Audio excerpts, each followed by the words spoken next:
IL-T20-তে নিজের প্রথম ম্যাচে জোড়া উইকেট নেওয়া মুস্তাফিজুর রহমান আজ স্বাভাবিকভাবে ছিলেন দুবাই ক্যাপিটালসের একাদশে।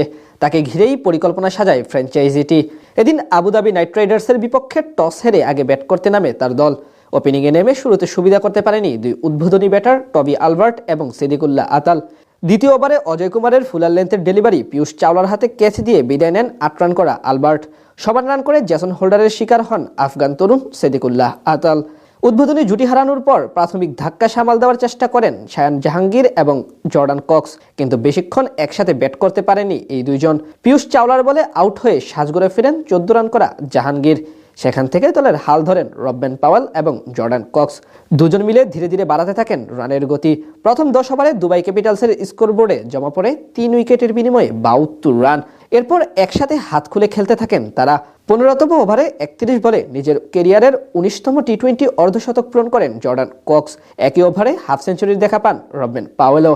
শেষ পর্যন্ত তাদের পার্টনারশিপ থামে ৩৬ বলে ৫২ রান করে জর্ডান কক্স আউট হলে। যদিও নতুন করে দাসুন সানাকাকে সঙ্গে নিয়ে তাণ্ডব চালাতে থাকেন পাওয়েল। প্রতিপক্ষ বোলারদের কোনো প্রকার সুযোগ না দিয়ে একের পর এক বাউন্ডারি হাঁকাতে থাকেন তিনি। আন্দ্রে রাসেলের করা ২০তম ওভারে ২৪ রান তোলেন তিনি, যার সুবাদে শেষ পর্যন্ত পাওয়েলের ৫২ বলে ৯৬ রানের অপরাজিত ইনিংসে ভর করে ১৮৬ রানের পুঁজি পায় দুবাই ক্যাপিটালস। জবাব দিতে নেমে ইনিংসের দ্বিতীয় বলেই ডেভিড উইলির শর্ট লেন্থের ডেলিভারিতে বোল্ড হয়ে সাজঘরে ফিরেন আবুধাবির ওপেনার অ্যালেক্স হেলস। একই ওভারে আলিশান সারাফিউকেও বিদায় করেন এই ইংলিশ পেসার। দ্বিতীয় ওভারে বল করতে আসেন মুস্তাফিজুর রহমান। দ্বিতীয় বলে ফিল সল্টের কাছে একটি ৪ হজম করলেও শেষ ডেলিভারিতে অমুকচাঁদকে উইকেটের পিছনে ক্যাচ বানিয়ে সাজঘরে ফেরান টাইগার পেসার। মাত্র ১০ রানে ৩ উইকেট হারিয়ে কিছুটা ব্যাকফুটে চলে যায় নাইট রাইডার্স। সেখান থেকে প্রাথমিক ধাক্কা সামাল দেন ফিল সল্ট। চতুর্থ ওভারে ফিজ আবারও বল করতে আসলে তার প্রথম বলে ছক্কা হাঁকান তিনি। এরপর দ্বিতীয় বলে বাউন্ডারি মেরে চোখ রাঙানি দেন কাটার মাস্টারকে, যে চ্যালেঞ্জ সাদরে গ্রহণ করেন মুস্তাফিজ।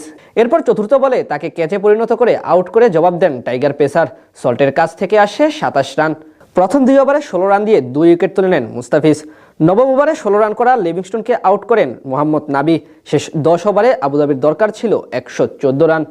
সেখান থেকে বড় ধস নামে আবুধাবির ব্যাটিং অর্ডারে। মাঝে ওয়াকার সালাম খেল এসে নিজের প্রথম ৩ ওভারে তুলে নেন পরপর ৩ ব্যাটারের উইকেট, আর মোহাম্মদ নাবি নেন জোড়া উইকেট। এতেই পুরোপুরি গুটিয়ে যায় তারা।